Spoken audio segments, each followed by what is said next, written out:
There's no place to escape to. This is the last podcast. On the left. From your grave. That's when the cannibalism started. What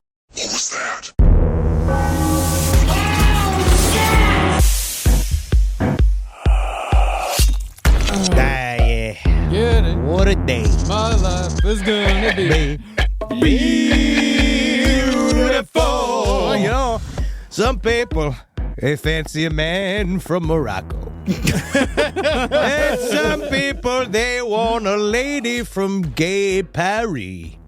But me, I'll take a little boy from Montauk. 'Cause that's good enough for me. Welcome to the last podcast on the left, ladies and gentlemen. Little boy from Montauk, sing the song. It's a bunch of little boys. You all know the song. I'll take a little boy from Montauk. My name's Marcus Parks. I'm here with the croonin' Henry Zabrowski, channeling the spirit of old Dino, the old Rat Pack. When I'm done with one, I throw him away. And I go and scoop up another little boy from Montauk. And have my good old Long Island way. And Ed Larson. Hello, Ed. How you doing? I'm sorry I don't have a Montauk Boy song for you. It's fine. Do you want to try one? Okay, I was a man from Montauk. See, no. I don't want to. Had a big old Montauk. I'll tell you. Now you're just doing limericks. He doesn't want to hear from the men of Montauk. There once was a man from Montauk who said he had a very large Montauk. Yeah. There we go. Yeah. He went to the base. And to get some ace. And now he's all over. Living in space. Yeah, the cock. I'll take a little boy from Montauk. That's the song. Yeah, we're here. We're here for the conclusion, the Montauk Project. So when we last left the grand epic that is the Montauk Project, electrical engineer Preston Nichols, ostensibly the most interesting person in history if you believe his stories, Preston had just helped with the construction of a psychic amplification device called the Montauk Chair. Built using reverse-engineered alien technology, the Montauk Chair was used in its infancy to manipulate the emotions of various kids kidnapped from around Long Island by the Regalian Gray aliens for use and experience. Those are the Montauk Boys. Yes. And they would be experimented upon by being bombarded with radio waves, UHF waves, and microwaves. It's always important to reheat your boy before getting around messing with him. The Montauk Chair, also known as the Crazy Boy. Yeah. Oh, funny enough. I like that. Funny enough. Funny enough. Thank you. That is my whole thing. But as it went with many experiments in the Montauk Project, the scientists working on the Montauk Chair continually failed upward, and they began to realize that the Montauk Chair could be used for far more incredible purpose than just torturing kidnapped boys. Yeah, because I could torture a bunch of kidnapped boys in a regular chair. It's super easy. You get a hose, you give them pictures of their mother and tell them she's fucking dead. It's actually fun.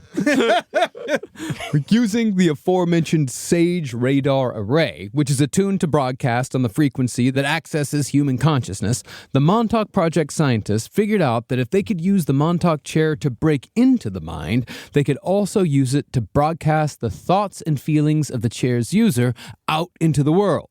Problem was, though, couldn't just use any old Montauk boy for such an incredible task.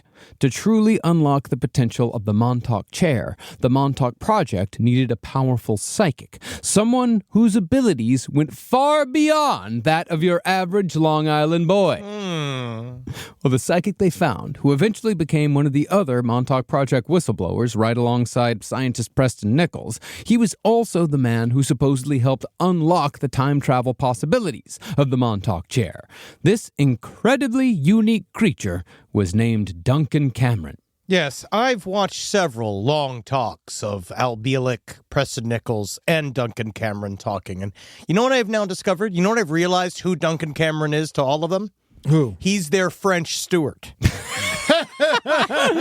is a man that doesn't know that he is, you know how goofy neighbors nowadays, they'd all be diagnosed with various syndromes? Yes. Yeah. He's one of those. Gotcha. You know what? I don't get all the hate for French Stewart. I thought it was delightful. This is wonderful. This is just a neutral comparison. Do people have hate for French Stewart? Yes. No, really? Yes. I think He's great. Yeah. Very People kind. have an outdated understanding of the wacky best friend, and they don't understand that used to be a super important part of all comedy. Yeah. And French Stewart was great at that, but also that was the only thing he could do. This is a bazinga-based economy, and that is what he was pinioning on. I like the guy from the Drew Carey Show. We all do. Yeah. He's got Ryan Stiles. No. He was the normal one, the idiot. We're lost here now. We are absolutely fucked. This is the most confused that we have been in the episode. We're about to try to figure out. He was in Office Space. He was the goofy neighbor We're in not Office talking Space. about adults turning into babies. We can't do this here. Now, Duncan Cameron's story is one of the most convoluted that I've heard in all my years of doing this show, and that's saying something. Before Duncan even took a seat in the Montauk chair, his journey involved body swapping, parallel lives, government experiments, and an unhealthy amount of time travel. What is a healthy amount? Once. I think if you do it once and you stay on that time, then it's done. Then it's just a trip. Seems never is the best way. It's kind of like heroin. You can't just do it once. But like the Montauk Project itself, I feel like we're going to get emails. It's like, I know of all the things that we cover, I feel like a lot of people's like, I did it one time. so We smoked opium twice. You shouldn't do it. Well, you did it twice. But it smoked it, but it wasn't like, I didn't know it was heroin. I thought it was a different type of weed. So you shouldn't do heroin or opium once. You're right. Yeah. But I did, and I'm awesome. Yeah, you smoked it twice. I smoked it like 30 times. Wow. Handful. A handful. Or more. 30's a handful? Well, let's not do this. Oh, my God. No, let's not do this. But like the Montauk Project itself, Duncan Cameron's involvement in this story begins with the invisible battleship / interdimensional time-traveling snafu that we talked about in the first episode, the Philadelphia experiment. Now, to place you in the correct time frame, because time frames are extremely important in Duncan Cameron's story, the Philadelphia experiment occurred in the year 1943, which placed Duncan's birth date somewhere in the 1910s, although that, like many things in Duncan's story, is vague. Duncan Cameron also likes to dress like a small-town choreographer. He dresses the most turtlenecks I've ever seen in Long Island, and he wears a beret.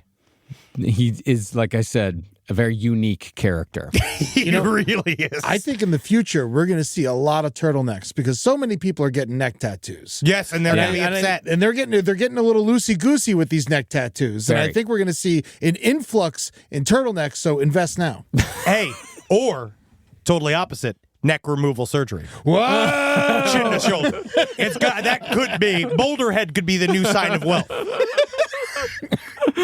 Now, Duncan was not the only member of his family involved in the Philadelphia experiment or the Montauk Project, but Duncan did not begin his career in the world of high strangeness as a psychic. Psychic, of course, is the role that he played in the Montauk Project. Duncan Cameron actually began in the world of science with his brother, Ed Cameron. Ed was also supposedly born in the early 20th century. Ed was also apparently the brains of the family, having supposedly earned his undergrad degree at Princeton and a PhD from Harvard. But while he was at Princeton in the early 1930s, Duncan Cameron's brother, Ed Cameron, he met Dr. John von Neumann, who you may remember from the last episode as the mathematician who headed up the antecedents to the Montauk Project, Projects Rainbow and Phoenix. Yeah, that fucking dumbass mathematician who doesn't fucking do stuff that matters because math is stupid. He's the one respectable person in this whole story. He's the person I hate the most. As a fun pop culture side note, I did forget to mention last episode that the wheelchair-bound Dr. John von Neumann was partly the inspiration for the character of Dr. Strangelove. That actually makes a lot of sense. Yeah. Because he was one of those weird, shady characters that was doing a bunch of weird government science. Well, he was Hungarian. He wasn't German, and he wasn't a former Nazi, but his entire vibe was very Dr. Strangelove. It's like he wanted to be one. You know, like... You can't say he didn't want to be one. It's Then like why did he put Vaughn in his name? Yeah, exactly. Exactly, without being a professional skier. I feel that he was like... It's not that he wanted to be one. He was one of those that, like the jackets. That if he could have gotten a hold he of was a Ralph Lauren fan? Yes, if he could have gotten the jackets and the cool Or Hugo hats. Boss. Hugo Excuse Boss, me, Hugo Hugo Boss. Boss. It's all the same. Yeah. No, it's not. Now, after Ed Cameron earned his PhD from Harvard in 1939, he was supposedly recruited by the Navy along with his brother Duncan, although the reasons behind Duncan Cameron's recruitment are, again, very vague. It's because wherever he goes, I go. Yeah. I'm his shadow. And you follow me, and I follow you, my sweet, sweet, smart brother Eddie. I'm the dramatic one.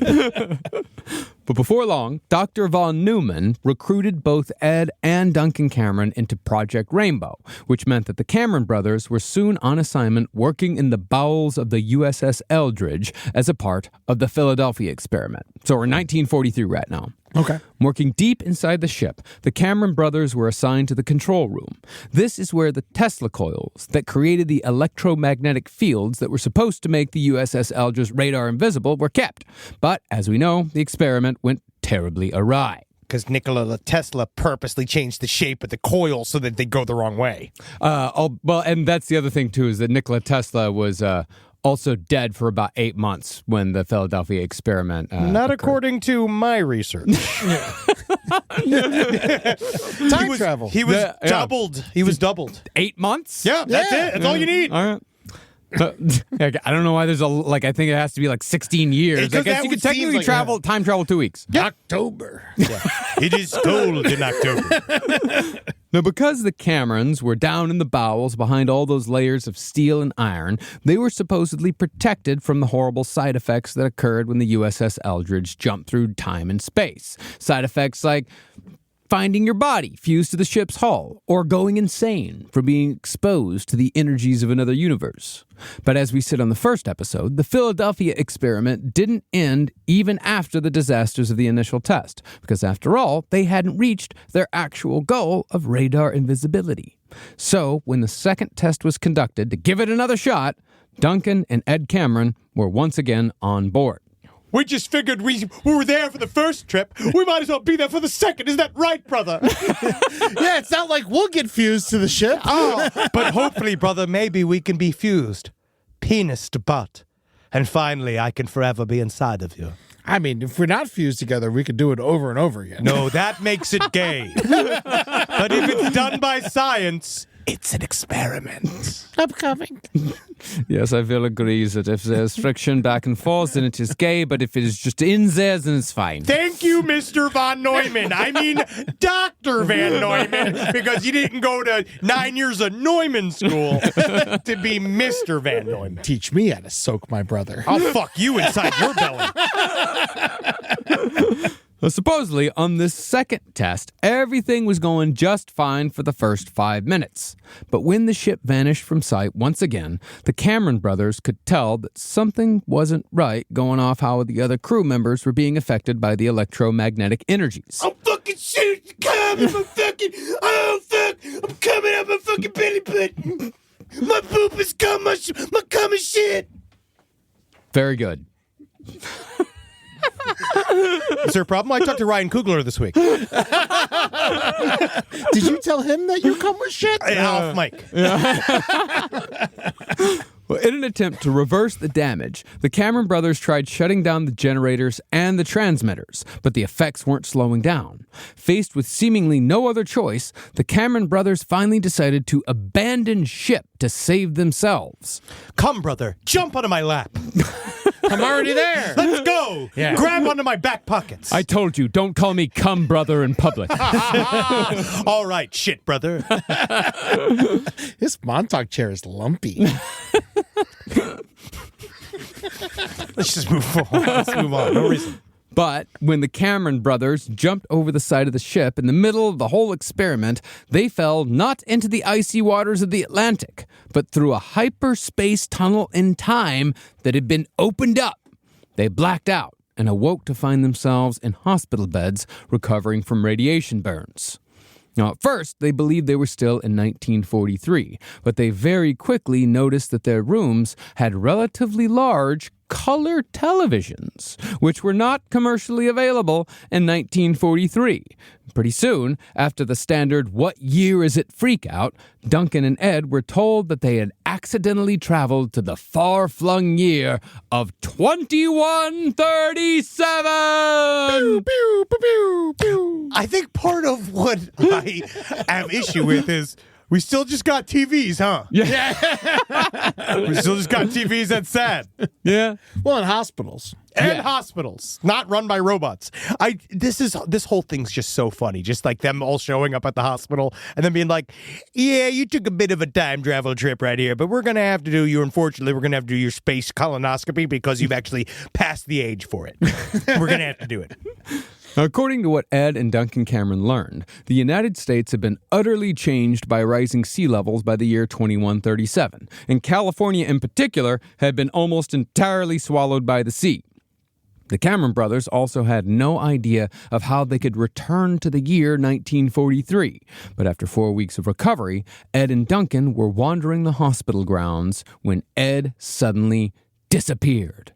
He had no idea how or why, but he soon found himself even further in the future when he landed in the year 2749! And there's still TVs. What the fuck? Huh? Well, Ed decided he might as well make the most of it. So he made a life in the year 2749 as a tour guide in, I assume, a museum of some sort, where he likely told his personal experiences of mid-20th century America throughout his 2 years living in the 28th century. Oh my God, you're so fucking cute. Can you explain to me how refrigerators work? I only know chairs. Yeah. Oh my God, your ignorance is so fucking hot. He's so from the year 1943. I'm gonna my fake two pussies are starting to kiss. This is an Aeron chair, and that's a wooden chair. Excuse me, I have to put on my pleasure butthole. All right, well, make sure that you get it on the chair. It's a screw up. That's a bed. I don't know anything about that.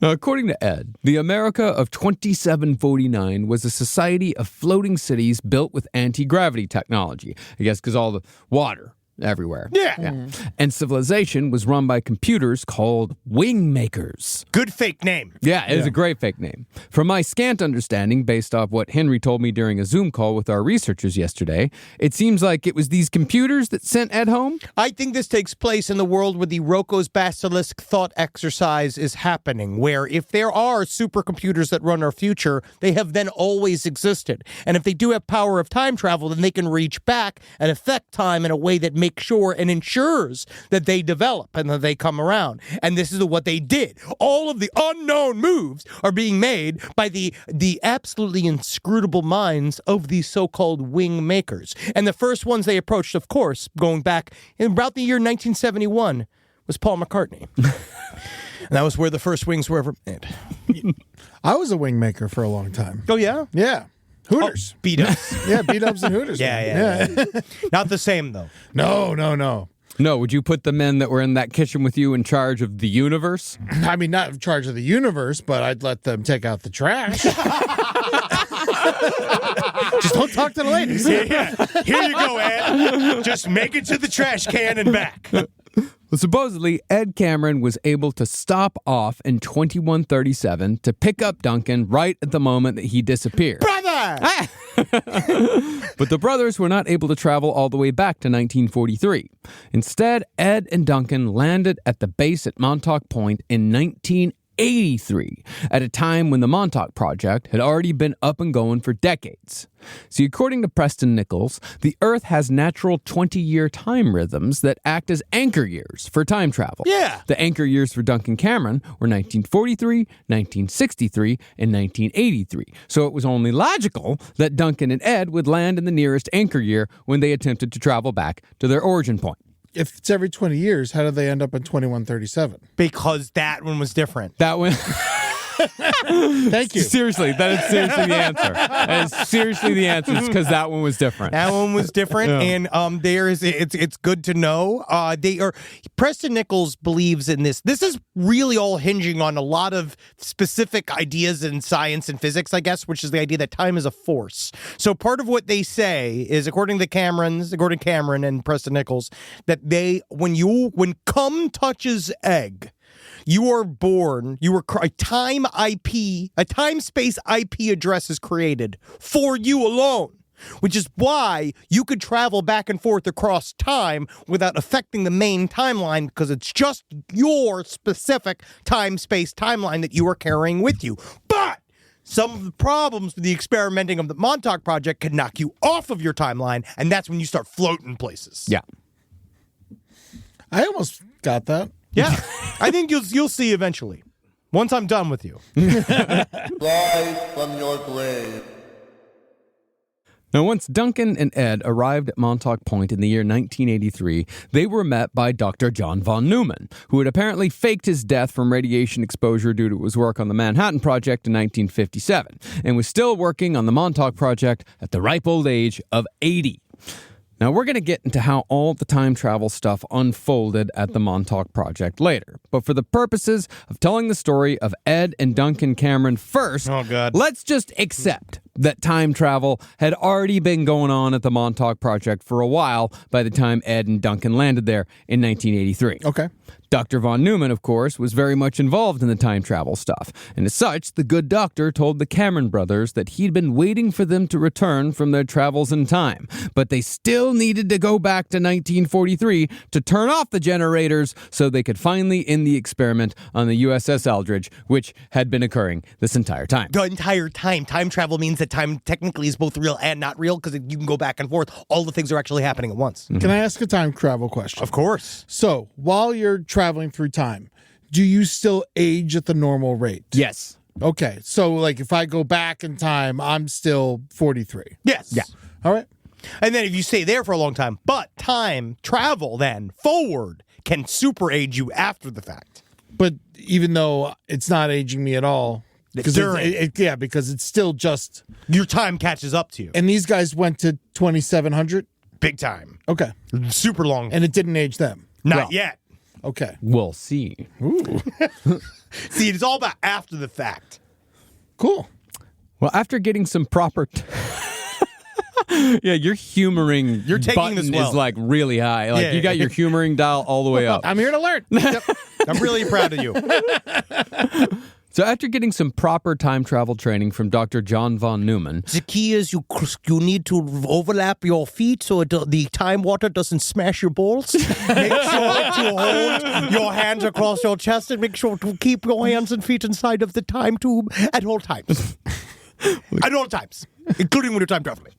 the Cameron brothers traveled back to 1943 and turned off the generators on the USS Eldridge by smashing the transmitters and cutting any cables they could find. So remember, they time traveled. The moment this happened, they time traveled to first it was 2137. Then it was 2700. Then it was back to 1983. Well, then they go back to 2137 and then back to 1983. 1983. Yeah. Then I'm paying back attention. yes, and then back to the moment in which they first moved. So they literally went through the time tunnel and then came back right behind where they were into a time tunnel onto the USS Eldridge to stop the whole thing. Yeah, and then they did it. They destroyed everything, and everything was just back to normal.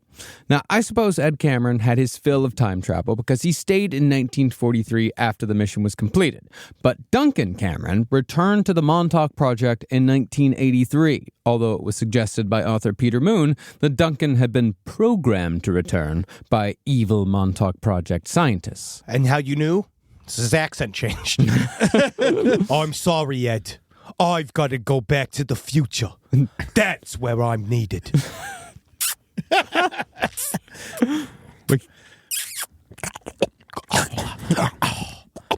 I'll miss you, brother. But here, of course, is where things start to get weird. Oh. See, when Duncan returned to the year 1983, he found that he had been severed from the time stream and had therefore begun aging an entire year with every hour that passed. As a result, he soon found himself dying from the effects of extreme aging. Kind of like aging. Yeah, it's like Beetlejuice. Yeah. This reminds me a lot of Beetlejuice. Yeah. So, to save Duncan's life, the scientists at Montauk supposedly used a time portal to contact Duncan Cameron's father in the year 1951. They then convinced Duncan's father to have another son that very year, as it was extremely important that he impregnate a woman before the year was out. Quick, assault the woman. Save this boy. Oh boy, I hope I have enough soup after I assaulted that woman this morning. The plan, you see, was to have Duncan's father birth a son in 1951, because that way the boy would be 12 years old in 1963, which, if you'll remember, was one of Duncan's 20-year cycle time travel anchor years. Exactly. And so Duncan's father followed the directive and got his wife pregnant in 1951. I'm fucking coming shit out my dick. I'm fucking shooting cum on my butt. Some people come normally, but not this guy. It just runs in the family. And when the new Duncan turned 12 years old in 1963, the consciousness of the old Duncan, the one dying from time sickness, was transferred into the body of the new 12-year-old Duncan. Yeah, so they had to kill that 12-year-old, throw him in the trash. They don't say what happened to the consciousness of the 12-year-old. They killed the the boy. 12-year-old. They had to kill the boy to make room for another boy. But no, they can't kill the boy because they need the body of the boy, and the boys, they just push the consciousness out into the ether. You wipe what makes the boy, and then you insert a new boy into what used to be the old boy and make a new boy. What is life? But that's all to say that this body swap is how Duncan Cameron was able to make the claim that he was one of the scientists involved with the Philadelphia experiment, which, of course, occurred 8 years before Duncan Cameron was actually born in the year 1951. Well, maybe they put the consciousness of this other boy into old, deteriorating Duncan. I think they told the other boy that his personality was going to be put in a nice field where it could run and fly, and they're all like, "Oh, you saw Miss?" And you're like, "Oh yeah, oh definitely," and then just killed that boy. Yeah, I actually never did get to think about that. They probably did just switch the minds, and they just doomed a 12-year-old to die a horrible death. Yeah. In an old man's body. Because that consciousness exists. Dude, so it has to go somewhere. Yeah. So they are basically saying, we killed a boy. Montauk Project was kill a boy. entirely about killing and making boys invisible. I know, but one of the boys, though, is now saying that they killed the boy. Oh, definitely. Yeah. Okay. Well, he felt very sorry about it. In his tour of the abandoned Montauk Project, Duncan Cameron starts going, "I'm sorry. Oh, okay. I'm sorry." As long as he feeling the walls apologized. and stuff. Yeah. he They're did shelves. You should watch this tour. It's 2.5 hours long, and it's Preston Nichols going, "And here are the shelves in which they put the Montauk boys. You could hear the screaming. And over here, you could see the lockers where they held some of the boys. They were in there with padlocks. And over here, you see some more lockers for the boys." It's all just like weird wooden structures. You know? Duncan, however, was not the only member of the Cameron family to go through the body swap process, and he was not the only one who was also directly involved in the Montauk Project. Now remember that Duncan's brother, Ed Cameron, he supposedly stayed behind in 1943. At some point, Ed was made to forget everything that happened with the Philadelphia experiment and his time travel adventures to the year 2749, and he was soon after supposedly transferred to work on the Manhattan Project. Ed Cameron, however, bumped heads with one of the other scientists and was removed from the project that built the world's first atomic bomb.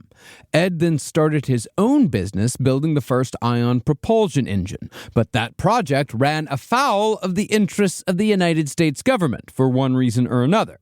So a Black Ops team disappeared Ed, and the government sent Ed through a space portal to Alpha Centauri 1 by calling in a favor with one of the various alien races with whom they'd signed interstellar treaties. You know how that goes. Oh, yeah, you could tack one of the things on there. That's one of the additionals on there. And you can just tack that in. It's in late negotiations. Why do aliens believe in treaties? There's no law upholding it. It's for us, Eddie. Yes. That's they do because it we for- believe But they in could treaties. give a shit. Yeah, of course. That's why we'll never know what their actual agendas are. Yeah, they can pull out at any time. We don't know what they're really up to. We're just trusting them because we get Wi-Fi. Yeah, because the UN holds nothing over them. You know those things the OnlyFans girls use where they put it in their buttholes and their vaginas and they can pulse electronically from far away?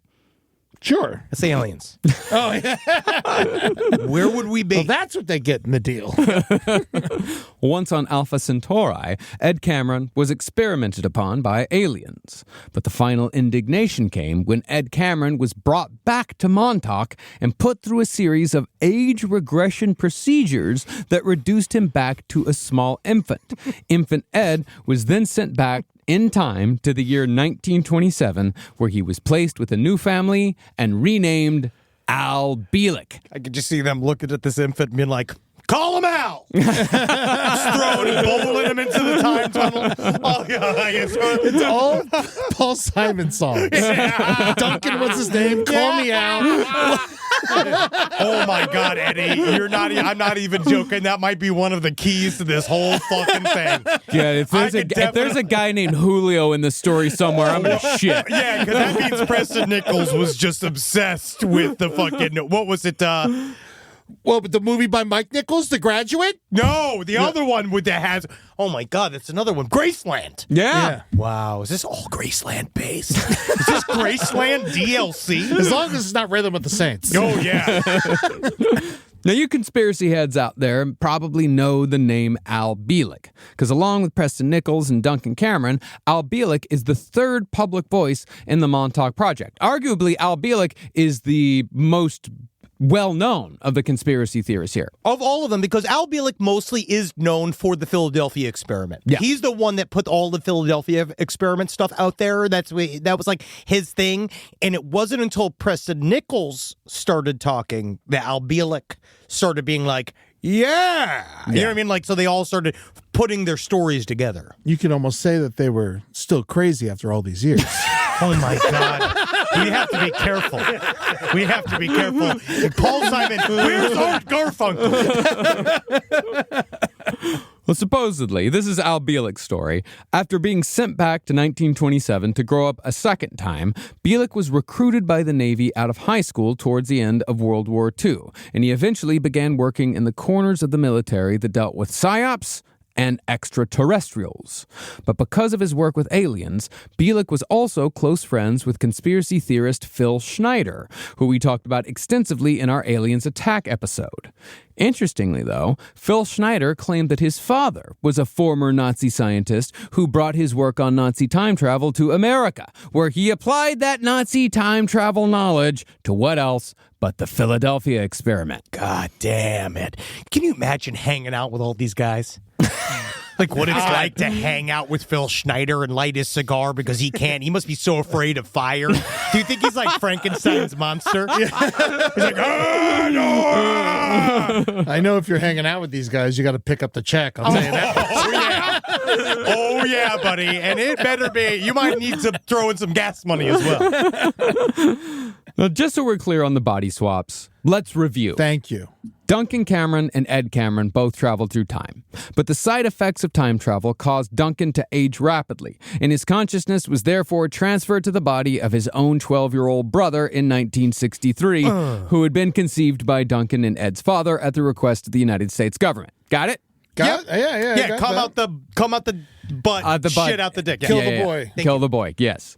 Ed Cameron, meanwhile, was purposefully de-aged into an infant by that same government after going through the time travel and coming back to 1943. Then he was taken back in time to the year 1927, where he was raised under the name of Al Bielek. So Al Bielek and Ed Cameron are the same person, just de-aged and grown up in a different time.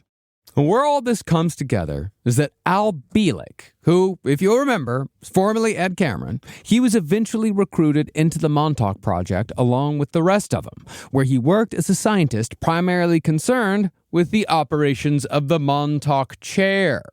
Like Preston Nichols, Bielek also claimed to have met Mark Hamill in Hawaii in the 1950s, although I'm still entirely unclear on just what role Mark Hamill is supposed to play here, other than being a guy who just shows up every once in a while. I don't know. They just keep bringing up Mark Hamill, but they never say what he did. He's there to force the boys into the chair. Absolutely. With the Force. Yes. Yeah. Excellent. But I don't think Mark Hamill has that ability. It depends Mark Hamill is an actor. He's not a Jedi. Great actor. Yeah. And I believe he can talk any boy into any chair he wants. But I don't think Mark Hamill's trying to. I think that these guys just really wish they had met Mark Hamill. Yeah. Now, Al Bielek, a.k.a. Ed Cameron, he claimed that when he began working on the Montauk Project, he actually lived in California, but he commuted to Long Island every day via a magnetic levitation subway train that traversed the country in just 2 hours. Eventually, though, the train was replaced with an underground time tunnel machine.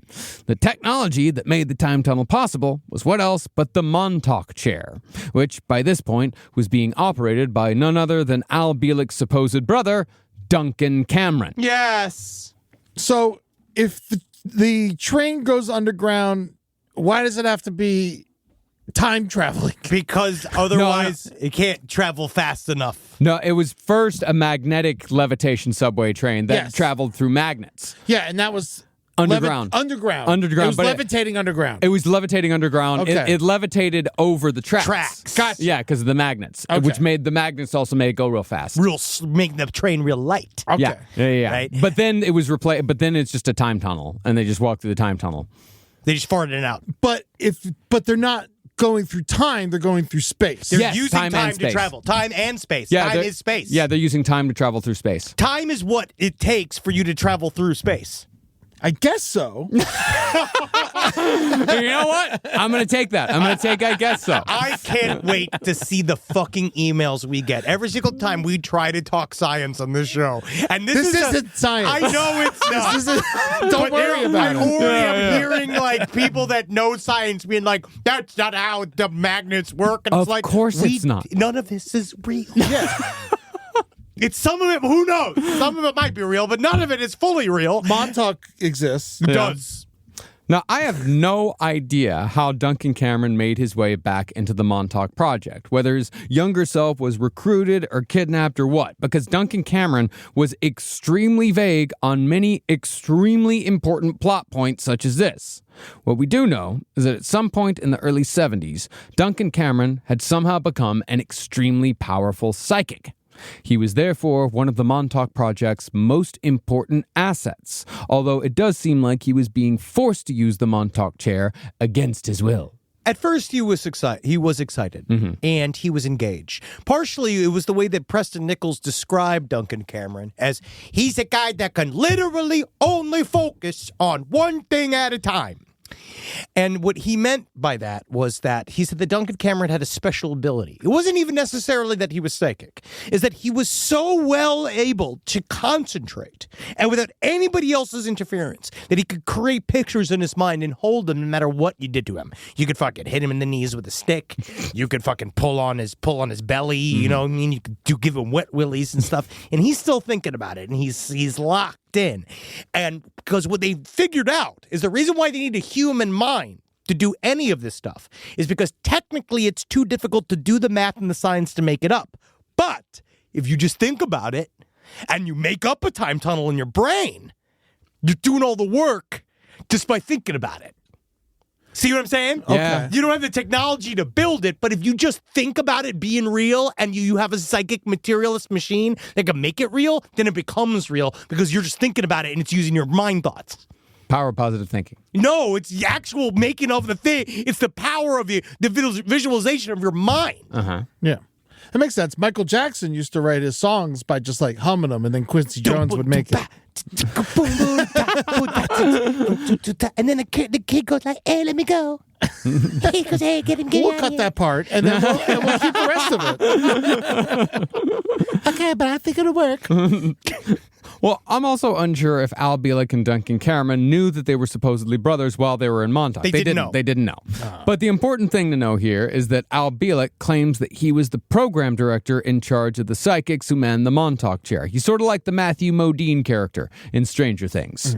So, to recap one more time, we're now back in the late 70s, where Al Bielek, a.k.a. Ed Cameron, was controlling the mechanisms behind the Montauk chair, while his supposed brother, Duncan Cameron, was sitting in the chair itself, operating as the psychic battery. And yes, they did say over and over again, you said that Preston Cameron said that it wasn't that he was psychic, but in the books, they refer to him as a powerful psychic like thousands of times. Preston Nichols downplays Duncan Cameron's abilities sometimes because I believe that Duncan Cameron annoys Preston Nichols. In all of the footage He just needs to take him down a peg or two. Constantly is negging Duncan Cameron. He's constantly being like, and that's what Duncan does. Yeah. Like, he always saying weird, like, kind of like hits. Passive aggressive. He's catching strays for no reason. There's like a whole section where it's like, and here's Duncan's pet. Like, they're going through the Montauk area, and then he focuses on a daddy long-legged spider, and he's like, and there's Duncan Cameron's pet. There's Duncan's pet that he's forcing me to take a picture of. And then it cut over to him going, Duncan Cameron was just going, I believe acting out the monster. Like, he was doing this thing. And he's like, there's Duncan being Duncan. Like, it's all like, they're just talking shit. What Duncan could have used is a Montauk treadmill.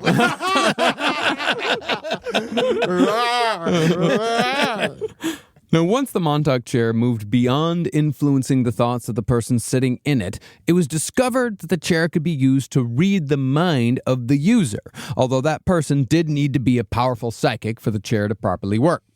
The psychic would think specific thoughts, which the Montauk chair computers would, quote-unquote, catch and translate to a display monitor. But as the scientists learned more about the Montauk chair and the alien technology contained therein, they found they could use the chair to amplify thoughts and minds to achieve incredible things. So by 1977, the transmitter system for the Montauk chair could be used to receive and transmit any and all psychoactive functions. And it seemed like the sky was the limit as long as Duncan Cameron was the psychic in the seat. And I can't stress enough, the Montauk chair, when I first thought of this, I was like, oh, it's going to be a big, ornate, fun-looking sci-fi chair. Massive, got to be like 10 feet tall at least. It's a recliner. Crazy boy. It is literally It's just a it's chair. Long Island after all. It is just exactly the same chair my uncle sat in. We met Rob's family today. I know your father has a chair that he sits in, right? He's got one. Right? Yeah, he's got a chair. My father has a chair that no one else is allowed to sit in. It's my father's chair. No one would sit in it because for some reason the chair itself has become disgusting. Yeah. Yeah, because he's melting his balls into it. Yes. Yeah. And so that's the Montauk chair. Oh, okay. That's just a recliner. It is just a tasty Long Island artifact. I imagined something that was sort of like the Game of Thrones chair, like the Game of Thrones throne, but except made out of like electronics, and and there's all sorts of like monitors and shit attached It's to a it. brown recliner. I was expecting like a metal chair with like an electrocution helmet on. I swear to God, it's a fucking they just went down the street to one of those like dumb shit Long Island furniture stores. Bob's Yeah. Discount Furniture? Yeah. Great. Well, It's not really the chair that makes the chair. It's all the stuff around it and the guy in it. Well, the first seemingly impossible thing that Duncan Cameron claimed to have achieved was the ability to concentrate on just the thought of an object, and using nothing but the power of his mind, he claimed that he could produce said object out of thin air. That is, I would imagine that's what it sounds like. Sounds like when something comes from another dimension. There's a dumb buffalo. Put it back. Well, the results of this thought matter transformation, however, were mixed. Sometimes it was said that Duncan could conjure up just the image of an object, which would disappear as soon as the Montauk chair was turned off. But once Duncan got really good at creating matter out of pure thought, the objects would be solid, and they would remain long after the experiment ended. And it was even said that he could make new buildings appear on the grounds of the Montauk base. Would have been helpful after 9/11. They really are straight up. Too much of a flex, Eddie. You can't do it all at once. It's just a giant building that just says, like, Go Psychic ahead, Emporium. set some more planes. See if I don't think of 2 more buildings, you fucking idiots. We just print that shit. On the more Stranger Things side of the Montauk Project, Duncan claimed that in an experiment called the Seeing Eye, he could use an object that belonged to a person, like a lock of hair, and use that object as a conduit that would allow him to see, hear, and feel everything that his target experienced. Do you feel that when we were younger, the idea of people giving and using locks of hair for things was like a much bigger thing? Yeah. And now I have not held a lock of someone's hair in a very long time. No, I think it died with I think it died actually with the generation before us, because no one ever gave me a lock of hair. Yeah, who would ever give anybody a lock of hair? Has anybody done that? Your mom probably has. I have photo albums that my mom put together with locks of hair, like in the photo album. Yeah. I don't know what it was with locks of hair in the 80s, 70s, and 80s. Yeah, it was back to the 30s, 40s, 50s. Like people have been doing locks. Like it's just us. You know, it's another thing millennials killed. We killed the lock of hair industry. Yeah. I blame us. One after another after another. Well, Duncan claimed that he could use the Seeing Eye experiment to find anyone on the planet, 99 times out of 100, if his powers were amplified by the Montauk chair. And he even claimed that he could control people if he took his powers to the limits. Duncan, however, said that he could only reach the height of his powers by tapping into his secret CIA, NSA, psychosexual training. Yes, my brother taught me. He said that he could put himself into a state of orgasmic trance by presumably tapping into Wilhelm Reich's orgone energies. And when he was in this state, he claimed that he was far more pliable for experiments. So NSA psychosexual training. Yeah. It's basically just to like watch chicks in the shower. Yeah. Yeah. That's what they do best. Well, it's what this is, man. This is gooning. Oh, it is gooning. This is the power of gooning. Yeah. And that's what this whole Montauk Project is literally powered by gooning. And that you have to stay in a perpetually semi-hard state, which is just got to be exhausting for a while, especially for a man in a beret. That he's just sitting there just absolutely, what would make him hard? I imagine thinking about trains and I think Duncan Cameron would be super into Miss Piggy. You know what I mean? For some reason in my mind, I could see him fucking Muppets. I'm guessing sandwiches. Yeah. Oh, sure. No, that's Preston Yeah, Nichols. Preston's more into... Preston's the big boy. Duncan Cameron, yeah. He's the skinny boy. Yeah. Now, the experiments with Duncan Cameron and the Montauk chair continued in a sort of scattershot way to see what stuck, although most of the time it seemed like Duncan was focusing his psychic energies on the poor local people of Montauk. It was said that Duncan could make TVs malfunction, and he could use telekinesis to destroy random rooms around town like a poltergeist, and could even make windows shatter at will. This is what's happening in my fucking childhood home. This is what was fucking going on. It's why my mom was always like, all I ever do is clean. It wasn't us. It was Duncan. Yeah. No, yeah, so you think he was reaching into Queens? Oh, definitely. Woodhaven's not that far. I guess it's not. No. I was born close to Long Island. I was born in the Jamaica Hospital. Yeah. And my wife was born in Long Island. Nice.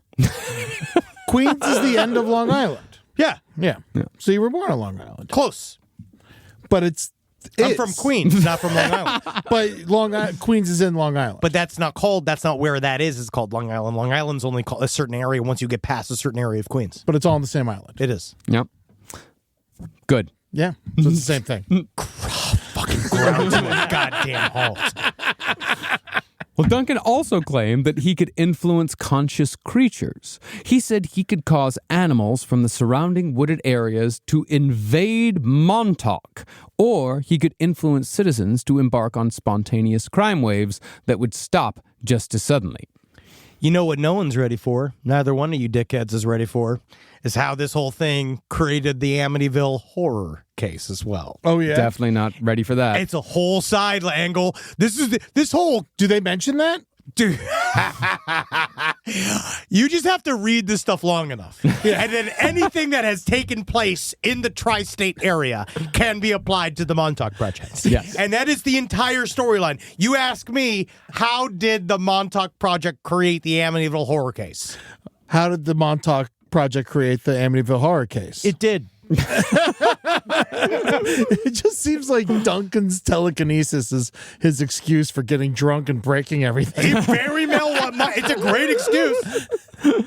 Now, unfortunately for Duncan Cameron, using the Montauk chair came at a price. Supposedly, since he was bombarded with intense radio and microwaves every time he used it, his brains and chest were being slowly cooked over time.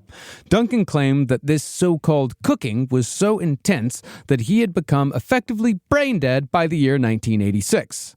He said he consulted with a neurologist and a group of psychics who all confirmed that, well, yes, his brain was dead. His body and consciousness were still functioning at a relatively normal rate. I need this dumb. I need to go talk to these guys. Yes, sir, the brain is dead, but your legs did carry you here. And supposedly, Duncan's doctor told him that the only way it was possible for Duncan to be brain dead, yet still apparently alive, was because of his strong psychic powers. I knew it. I knew I would be. According to the doctor, the experiments had killed his living body, but his psychic self took over and held him together. So while his brainstem and spinal cord were alive, his actual brain was dead as a doornail. That, I believe. I just want to ask, is there any way to switchy flip those? I have the other side be alive, and the other side be dead, huh? Can we do a flippy switch? Is there a flippy switch machine? Why would you want the flippy switch? Because right now I can't do things like laugh or dance or I guess dream or smile. I mostly just work. And frown. Yes. My brain is dead. My brain is dead and I can't think of anything anymore. What do I think about? I don't even know how I'm talking. That's the thing. He's talking. Yeah, he's talking. He's hanging out. No, it's because it's his psychic self that's doing all of it. Yeah. It's a great excuse on how to fall asleep mid-conversation. I have to start. This is important, guys. You need to start writing this shit down. Sorry, don't mean to be rude. It's just that, my brain was cooked by all these experiments I was involved in 1986. What is this, a fucking Gen Z fucking guy here? Now, Duncan supposedly spent 2 years doing all sorts of psychic experiments at the Montauk Project, but in 1979, his psychic thoughts suddenly stopped, or so they thought. Eventually, the scientists figured out that Duncan Cameron's thoughts, like the sailors involved in the Philadelphia experiment, had just entered a different time stream. So, Duncan refocused his energies and concentrated on using this accidental bridge to create an opening in time. Supposedly, Duncan opened up his first portal in 1980, which created a 10-year bridge to the next decade. This tunnel was said to look more or less like what you'd see in the TV show Sliders.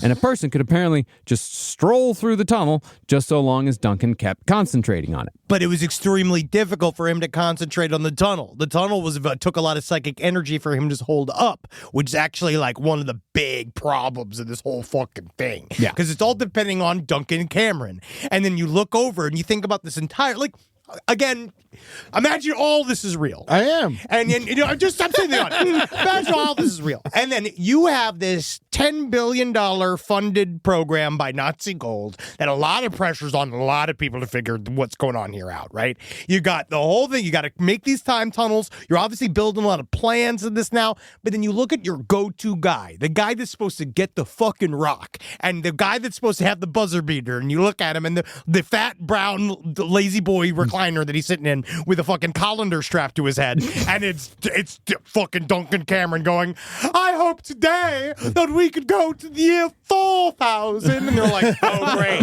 Oh, good. This is him? Now, within a year, the Montauk Project had all but refocused the whole operation to time travel. Briefly, they rebranded themselves as Phoenix 3. Whoa! Complete with a brand new secret crew who'd been tapped to explore Duncan's time portals. This is where you bring in the Sydney Sweeney. This is where you bring in the Zendaya. This is the whole second crew. This is the new generation. This is their fourth season. Yeah. For some reason, though, some of the Montauk scientists decided that along with the highly trained military crew, they'd send a few Montauk boys into the time vortex. Yeah! Yeah, I can't wait to go. Yeah, fuck yeah. Let's go. Yeah, you bet. I don't want to live. I don't got a future anyway. The boys, ages 9 to 16, of course, got lost in the time. Just like boys floating through time. So the scientists, they sent in a local boy completely outside of the project to go round up all the other boys and bring them home. Once they got back, one boy claimed that he'd traveled as far as the year 6037. Wow! That's a big TV! Wow, you guys got TVs, huh? That's great. How would he know? Hey, it's right there. Look, it says right there. It's a calendar. You know what I do have an answer, though. But some Montauk boys were unfortunately lost forever in the time stream. I just love this idea of a portal opens up. This is a big time. And then you just grab a kid just getting done playing fucking stickball to go. And then they're throwing him in there. He doesn't come back. But this whole thing revolves around this. You heard about this idea how they test the Montauk boys to see if they're working? How they test them? What they do is to see if the time tunnel's working. They throw them in the tube. They throw the Montauk boy into the tube. Into the tube. And then they send him to the same year to calibrate their time travel. They send him to the same year. I think it's in that 2,700 year range. And they're supposed to find a horse statue. Okay. That's in a field. And then they read the plate on the plaque on the horse statue. And then when they come back, if they could say the exact sentence that was on the horse statue, they knew the time travel worked. But what if the voice is really fucking stupid? I can't read. Yeah, or you forget. Gosh, we got to interview these Sea boys. biscuit. That's not a biscuit. That's a horse. I'll take a little boy from Montauk. That future's stupid. All right. Time travel question. Great. All right. 6037. The world could be gone by then. We don't know. Yeah. We don't know what's going on. Civilization, at the very least, could be gone. What if you time travel to a time Earth is blowing up, swallowed by the sun? When you time travel there, are you just floating in space? Yes. Well, that's where the Earth should have been? Well, that's the thing. That's also one of the questions of time travel, is if you travel through time, if the Earth is constantly moving towards space, so there's the idea that if you travel forward in time and you don't time it just correctly, then you will end up floating in space because you're traveling from the specific point that you're at, but the Earth is not there anymore. So you would have to go to the exact time and space. Yeah, you'd have to do a lot of calculations to make sure. You can't travel to any time. You have to travel to one that would correspond with the Earth being in that specific spot. Why do you think Duncan Cameron was so tired? Yes. This is extremely hard for him. He's never had a job. So it would always have to be on April 10th, if I try to time travel today. I don't know. I don't know. Okay. Depends on the Earth's rotation. Oh, yeah, and there's leap years. Yeah, exactly. Yeah, which makes the Earth fucking twice its size. Yeah. You know that? Yeah, and then all of a sudden I'm in Monterey. What am I doing? I'm gonna miss when the Beach Boys started. I was here for the Beach Boys' first concert, but all I gotta do now is fight World War II. Rise from your grave. Before long, the Montauk Project figured out how to use the time vortex tunnels to travel not only through time, but space as well. Although, again, it seems like this ability was discovered entirely by accident. Technically, time travel is the same as traveling through space. Technically, sure. While Duncan was... This fucking guy. I get it. While Duncan was opening time portals sometime in the early 80s, he suddenly found himself opening direct portals to the planet Mars. And it was discovered that Mars was filled to the brim with pyramids. Can't even you can't walk down the street Mars without fucking tripping over a pyramid. But the pyramids on Mars are supposedly pretty much the same pyramids that we have here on Earth. But cold. Super cool. Yeah, super cold. But they're both filled with ancient alien technology. But while the pyramids on Earth have all been plundered by other alien races, the pyramids on Mars were sealed with extra security. So all that ancient alien technology, shit's up for grabs. Yeah, dude. So to try and access the technology, Duncan Cameron used the Montauk chair to travel first to the year 1943, for reasons unexplained. He missed it. He missed the tax rate. Then he used the chair to open a vortex directly inside the Mars pyramids, where he found a sort of defense system that was keeping aliens out of our solar system. It's apparently this amazing thing. I don't know what it is. It's called ADT. The code is 111. one. Duncan turned the system off, again, for reasons unexplained. And that, Duncan claims, is why UFOs began turning up on Earth en masse starting in the 1940s, because he went back in time and turned off the security system on Mars in 1943. Did he say, I'm sorry? Did he say I'm sorry? For this one, I don't think he did. No, he said I'm sorry to the boys. Yeah. And I bet you one of those boys was Barack Obama.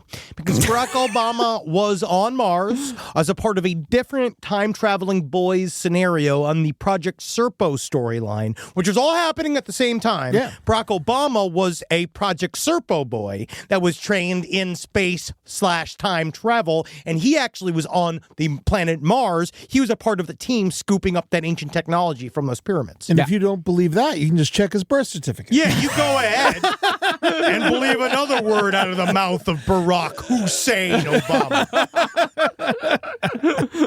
Now, after many years of using the Montauk chair, it seems like Duncan had finally had his fill of the Montauk experience by 1983. I'm just kind of burnt out.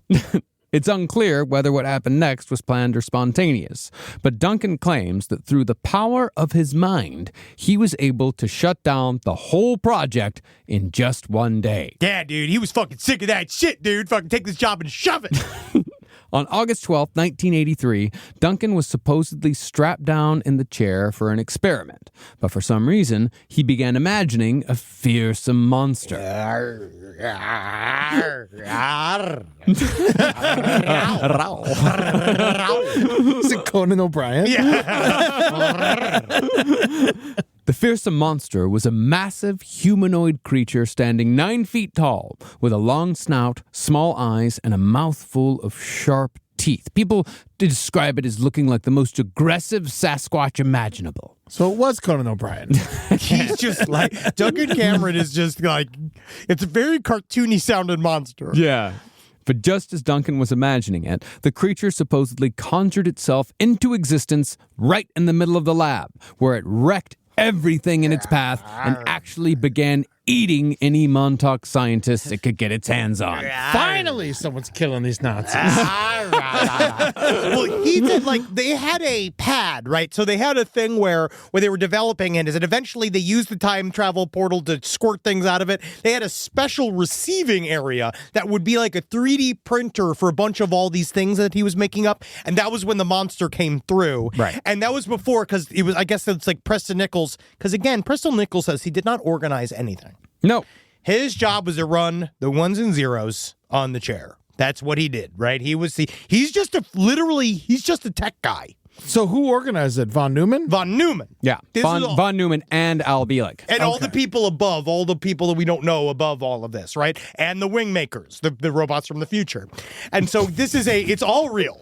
And so this came out, he was already feeling upset because Duncan Cameron was watching all of these boys disappear. Mm-hmm. And he missed the boys. And the boys were his friends. The boys were the only ones talking to him because he was some lonely Long Island weirdo. And there's nothing, a bunch of, like, Long Island weirdos for some reason always sort of attract like a bunch of like weird fanboys. Yeah. Yeah, actually that does happen quite a bit. You know, I know like it's probably grooming in a way, but strange old men. No. I hung out with plenty of strange old men when I was a kid. No, I know that. Yeah? Yeah. And Nothing happened. okay. No, he'd be talking about it if it happened. Yeah. You'd know if it happened. Yeah. No. Unless you had your mind wiped. No, there was really only one of them that I think came close. All the rest, he was definitely grooming me with basketball cards. Oh, yeah. We know that story. Without a doubt. But yeah, most of them were just weird, lonely old men who like speaking with boys. You know, they exist. Yeah, kids, you can hang out. It's hard these days. It's not the same. It's much harder. Yeah, I think that 90s was the last time that you could really just hang out with a boy all day. Yeah, I have no one saying that a weird single old man could hang out with a boy all day long and it was fine. In fact, people paid him to do so. You know what I wish that we could do in this generation that we can't do? It's entirely innocent, but I miss it. Seeing a random little boy in the street, giving him $10 and say, "Go get something from the store for me. Come back." Yeah, like a mobster. I miss that. Yeah, that's nice. That's very nice. We had a guy in our neighborhood who used to take all the kids to the movies all the time. Imagine that happening today. He was a solo dude. He was a solo ass dude living by himself. God, and he would take us all to the movies. And we'd come back and be like, Oliver Company was great. And, I mean, I'm fine. Yeah, you didn't get got. And I feel like there was a lot of home. You ever go to a home babysitter that had a bunch of other kids in it? Yeah. My mom did that. It's called an unlicensed daycare. Yes. A lot of Montauk boys. No, that was actually, when I was 5, I went to one of those, and in order to keep me quiet while the other kids were taking naps, the woman who ran the place just let me watch Indiana Jones and the Temple of Doom over and over and over and over again. That's a cool babysitter. I thought you were going to say tied you to a chair. Now, back to the creature. Accounts vary as to how large this creature supposedly was. Super big. It is also very funny to hear Preston Nichols go, the monster came through here each time. And you can see here at the height of the monster. We're saying it's anywhere from 9 feet to 30 feet. Everybody's got something different. Everyone's seen the monster from different angles. Yeah, they did. Some people said it was 9 feet. Some people said it was 3 stories tall. But what we do know, supposedly, is that when the creature appeared and began its rampage, our hero from episode 1, Preston Nichols, was in the room. You stop, monster. Choose peace. Choose peace, monster. Well, by Preston's account, the creature, which he later named Junior, was probably 10 feet tall. But even though Preston was terrified, he said that he was ordered to shut down the transmitters in an attempt to send the monster back to the netherworld. Yeah, he knew he was 10 feet tall because he could dunk a basketball at him. And honestly, super humiliating because I never played horse with the Bigfoot. Yeah, what are we going to do about it? There was, however, a hitch here.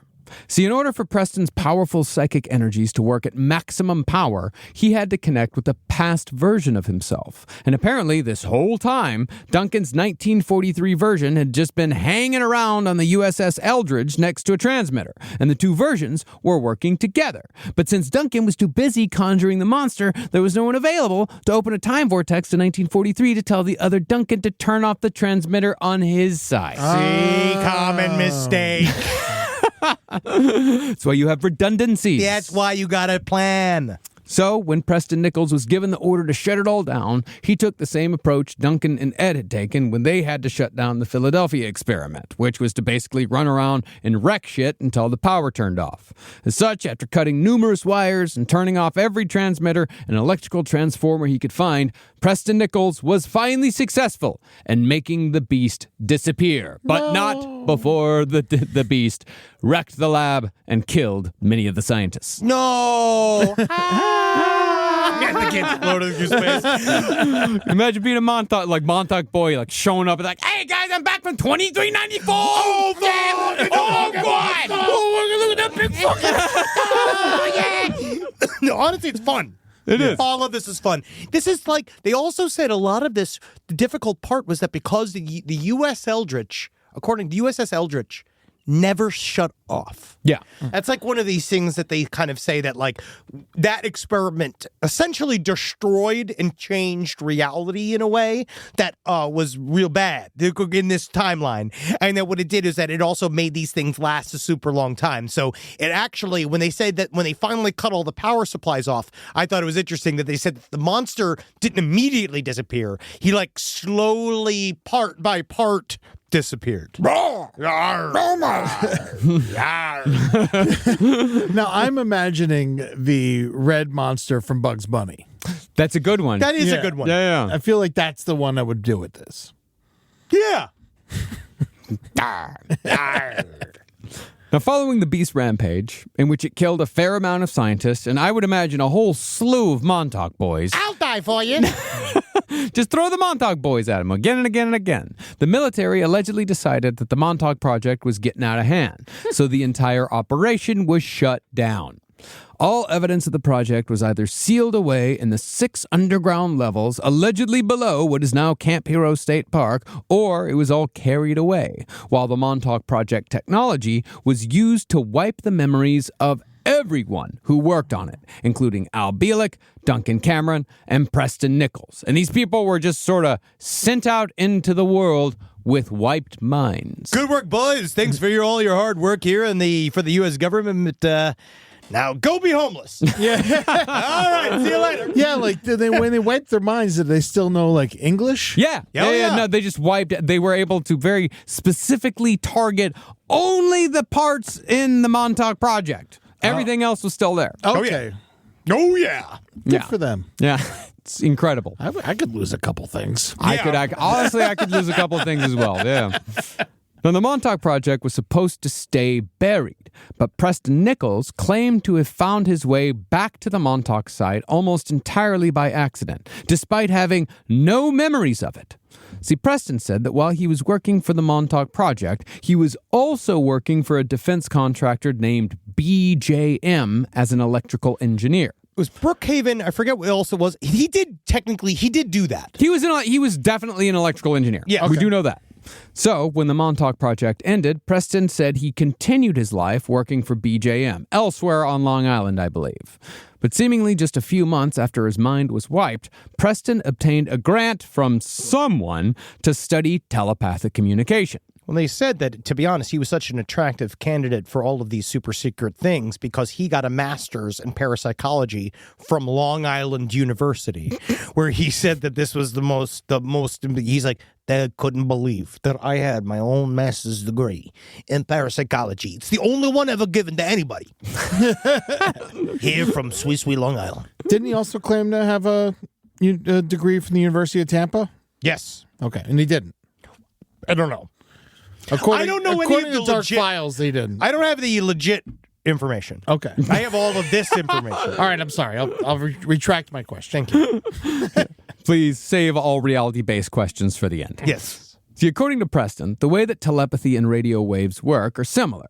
And since he was already an expert in frequencies, he had decided to branch out into studying paranormal phenomena by collaborating with psychics to see just how related these two things were. Now, Preston claimed that he soon discovered that there was a certain frequency that could jam psychic abilities just as one can jam radar. That's the 410 to 420 megahertz radio frequency.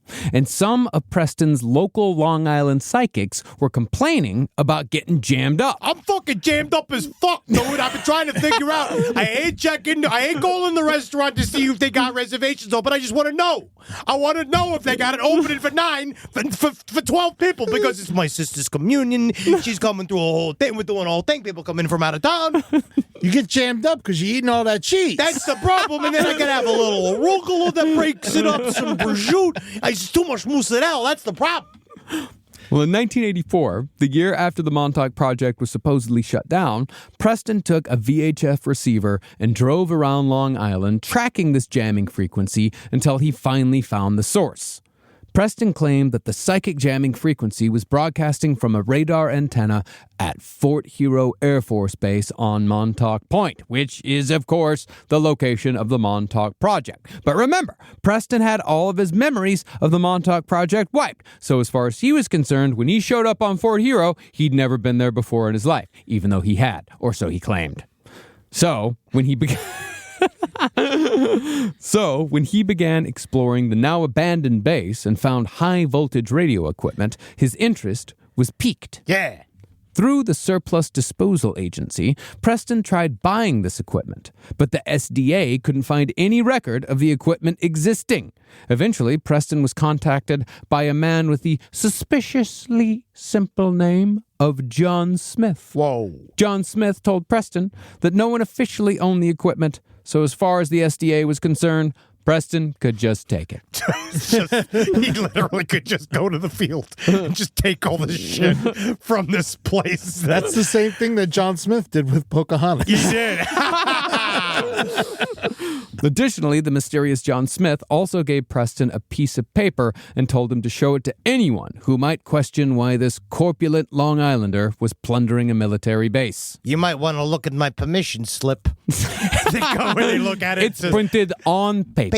They just like look at it and they're like, you know what? We were all going to care about this. Just fucking get the fuck away from me and my partner. Okay? John Smith signed this? Yeah. Oh, wow. Oh, then definitely go right in. Go right over the 4.5-foot fence. Now, once Preston got his free pass, he began bringing a psychic friend around Fort Hero. Eventually, they spoke with a caretaker, a man named Mr. Anderson. Mr. Anderson. Who very helpfully showed Preston and his psychic around the grounds while encouraging them to take anything they wanted. Take this, of course. Take this trash can. As you can see, I find garbage to be a virus. This courtesy, however, was extended to just one single day. Mr. Anderson told Preston and his psychic friend that they could explore and take stuff, but if they came back a second time, Mr. Anderson was going to have to, quote, take Preston out. Because I like you. And there's something about you that I wish that I had in a friend. And I wish we could go to dinner. And I wish that maybe after dinner, we could go get gelato. And so, Preston and his psychic friend began exploring the base, where they soon ran into another man wandering the grounds, a man who appeared to be homeless. It's just because I'm not inside. This man, however, did have an incredible amount of information as to what had occurred on Camp Hero in the recent past. I'll tell you everything about this whole stupid place, huh? It's sort of like, like Chris Farley in Wayne's World. It's like, wow, he had a lot of information for a limo driver. Yeah. It's kind of like, this is that guy. It's the exposition man. Yeah. This mysterious, quite rough-looking man told Preston that the base had been used for all manner of experiments. Then he began rattling off a bevy of technical details about the machinery used in these experiments and how everything worked. The man then said that all of it had just come crashing down one day when, quote, a big beast appeared and frightened everyone away. The kicker, however, came when this obviously disturbed man told Preston Nichols that Preston had not only worked on projects in the very base in which they were standing, but that Preston had in fact been this man's boss. Oh my God, somebody let me be a boss? Oh God, what a horrible timeline was that? I had trouble finding my suspenders this morning and it turned out they were on my shoulders. Because I couldn't see past my pendulous Long Island mantis. I shouldn't be in charge of a Jersey Mike's. Now, Preston claims that he was skeptical about all the shit this mysterious man had told him. I know, buddy. You smell like piss and you look like shit, but I gotta say, you're saying things I like because it means I was a boss of somebody. It's all this man's fault. And we're going to get to that here in a second. We're seriously going to get to that here in a bit. Wow, I'm great. Yeah. But when Preston asked his psychic to probe the man's mind, the psychic supposedly confirmed that everything Preston's alleged former employee said was true. Yes. Oh, he's telling the truth. I can tell he's telling the truth, and you owe him a recommendation for working at Bally's Gym. So, going off what his psychic friend found when delving into the mind of a ranting vagrant making claims of monsters and mind control on an abandoned military base, Preston was 100% on board with the idea and began investigating further. Yes, so you can hear now, Preston would come back on and on again. He'd go back to the Montauk base. Now, I found and sat and watched this 2-hour-long tour of the Montauk base. I was in the bath. Okay.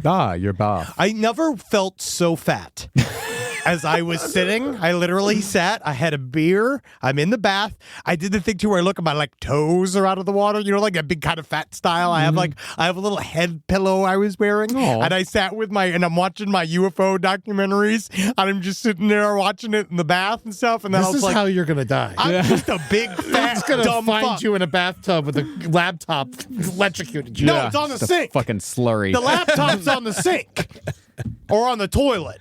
Oh. Because it's shitting. Into my mind.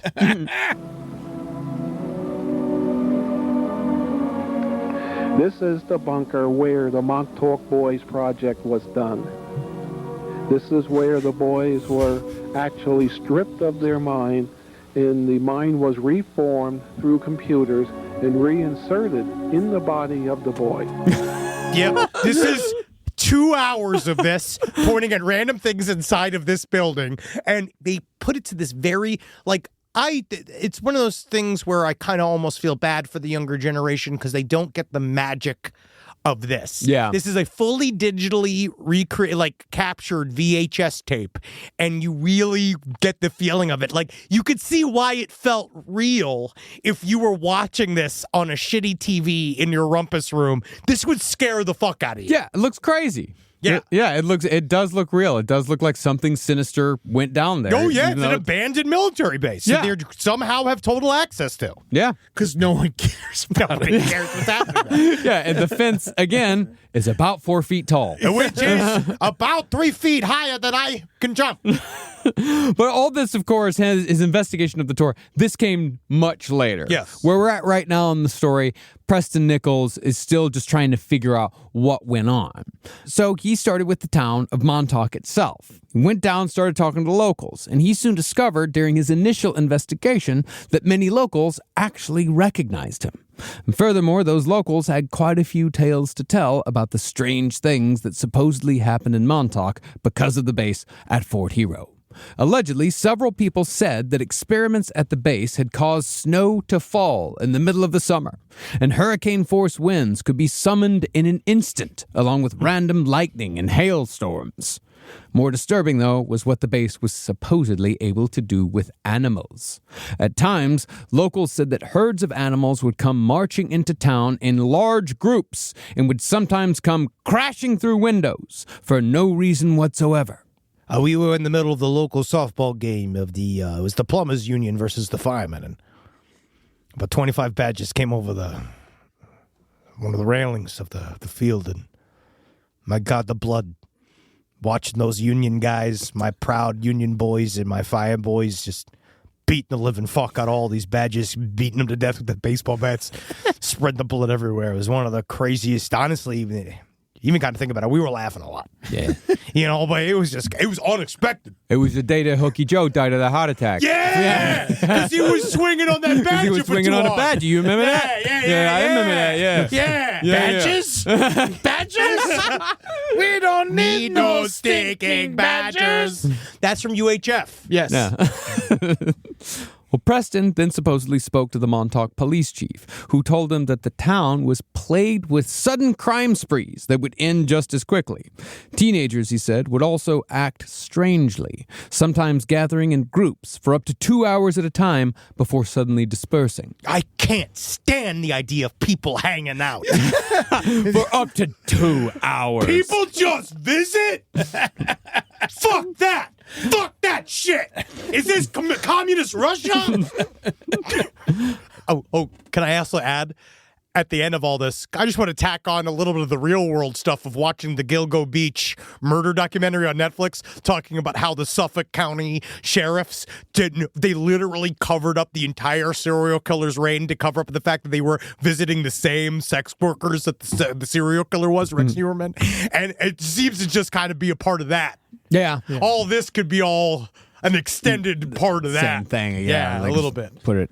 So the Montauk boys are the serial killers in Long Island. No, the Montauk boys are the boy sex workers. Let's say sex volunteers that they were forced through these scenarios and stuff. And they were super upset about it. Yeah. Because workers get paid. You're right. Yeah. Now, we don't know how or why, but in 1985, after Preston Nichols had been investigating the base at Fort Hero for about a year, Duncan Cameron showed up on Preston's doorstep. Hello! Duncan informed Preston that every suspicion he had about the Montauk Project was correct, and that they had, in fact, actually worked together numerous times on time travel experiments. Duncan, however, said that he was still a little fuzzy on the whole thing because his memories about the Montauk Project would phase in and out. But Preston claimed to have the ability to use hypnosis to recover repressed memories. So, with Preston's help, Duncan claimed that he was able to eventually remember the whole story of what really went down in Montauk. Now, from what it seems like to me, there is a sequence of actual real-life events that led to the creation of the Montauk Project story. Sure. All this is, of course, just my own speculation. See, as far as how Preston came to discover Fort Hero, there very well could have been some weird frequency coming from the grounds in 1984, because the base hadn't been shut down all that long, and it was possible that some equipment was still running somewhere. Preston Nichols was also probably researching the link between psychic abilities and radio frequencies, because going off footage of Preston's home, he really does have a thing for frequencies and sound. I sent this to Marcus. I sent him, not this one, but I sent Marcus a clip of Preston Nichols hanging out in his house. And I said, do you even fucking lift, bro? This man, his entire life is sound. Yes. He does it. He is on a different level than me. I'll tell you that. If you walk into, I was watching footage of his home. Obviously, we talked about the wall-to-wall like sound equipment and the stuff going on. Like but his ceiling was just like pumping out religious radio, right? Like really, really intense. And on top of his house sits what he does is a rebuild of a fake thing called the Delta T antenna. According to Preston Nichols, right? He put the antenna on top of his house. And I want you to hear, now he shot some video in this base tour. He shot some video outside of his own home. And I want you to imagine, you live in East Islip. You're in a little suburban country. It's like a nice house. And this is your next door neighbor. He has got a 12-foot tall pyramid-shaped antenna on his house making this noise. That's just this is from the street. You're hearing the noise from his house. This can't be good for anybody. This is why they all have pots on their head. This is why Preston Nichols is this way. It's because he's living in this at all times. He is surrounded by 9G, whatever this shit is. He's constantly frying his brain. He is frying his brain. He sleeps in this shitty, like, bed. You can see the whole antenna structure here. This is the Delta T antenna. You got it. It's just, I can't even But imagine. it's to nothing. It's not her. It's connected into his speakers. God knows what it's doing. Yeah, no idea. I mean, frequencies can have, like certain sound frequencies definitely can have an effect on your brain. Yeah. But I know not all of them. I know that we not all. disprove that radio waves don't really do anything to you, but I feel like if you're covered in them, it can't be that good. It's a different type of white noise. Aren't you supposed to not be under power lines? Isn't it bad for you? No, you're not supposed to. Not it feels directly like, underneath. I don't think anything is supposed to be that humming, that loud that you're supposed to be sleeping under. Nope. If Preston did track the frequency to the abandoned base, it is quite possible that he and his psychic friend were simply approached by a mentally ill homeless man wandering the grounds, who told them an insane story about monsters and secret government time travel experiments. But as you can probably tell from Preston's stories about his life prior to the Montauk Project, all the stuff about being friends with Jim Morrison and creating the Wall of Sound, all that shit, Preston definitely leans towards flights of fancy. And when his psychic friend, quote-unquote, confirmed the mentally ill man's story with so-called psychic powers, it was off to the races for Preston. Preston soon started wandering around Montauk, kicking up dust, talking to everyone he could find about any weird shit that might have happened. Duncan Cameron, meanwhile, who certainly has his own fanciful ways of thinking, he may have caught wind of Preston's investigation. Duncan then goes to Preston's house with half a story, but through the process of so-called hypnotic regression, which is notorious for creating false memories, Duncan and Preston were able to yes and each other into creating the entire Montauk Project narrative. And you're right, Ed, it is that one guy's fault. It could be. I think so. It's possible. It's very possible. I have, obviously I have a cockamamie. There's so many different ways. We talked about this, what's the truth here? What are we seeing here? The truth is that nothing happened their entire life, and then this guy came, spouted nonsense at them, and gave them a purpose for being alive. It's true. Yeah. Or, on one level, the very top of it, it's all true. Which is obviously not. Sure. But then I have, a fun middle theory that's okay, let's just say, during this time period when the intelligence offices were running amok with black budgets and they could do anything they want, let's say you have a couple of wingnuts, right, under some wing makers, please. You're right. We got some guys that decide, let's see what these microwaves do on a bunch of little boys, right? Which is not that far away from what they were doing with MK Ultra. Not that far. So it's what if at some point they are frying a bunch of, you're zapping a bunch of people with these rays? Preston Nichols said something interesting on a interview with Art Bell that he said that was he was kind of talking. This is early in the story development. He said that he had a thought that the time travel never worked. that it was all mind control, that all the time travel stuff was an implanted thing in their heads to make them sound insane. And that actually what it was an entire place that was just frying boys. And then eventually some government guy was like, okay, what's happening here? We're doing what here? And then said, like, get rid of it. Get rid of these fucking idiots. Make them homeless. Yeah. Get them out of here. And then they stumbled back later on. You can't convict me of a crime. It's 2137. And you're like, oh, fuck. We did it too good. Now, no matter how the story was created, I do think that Preston Nichols believed that it was real, and therefore took the whole thing extremely seriously.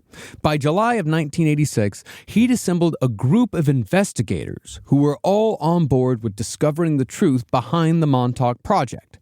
Once they felt they had a good narrative going, they traveled to Chicago, where Preston gave a lecture to hundreds of people at the U.S. Psychotronics Association, which is a nonprofit dedicated to studying esoteric, spiritual, and psychic arts because mainstream science refuses to do so. Yeah, because they're fucking weak and suck. U.S. Psychotronics Association, by the way, still going strong to this day, and is currently chaired by a channeler named John Climo, who I'm sure has quite a few opinions on the efficacy of Orgone accumulators. I'm going to say this right now, guys. Remember, we just went through a little bit of a ride in the stock market by the dip. The U.S. Psychotronics Association, that stock's on the rise. We're trying to make it go public. Buy in. Time to buy in. Let's go. Psychic stock going up. I'm still doing turtlenecks. Yeah, I know.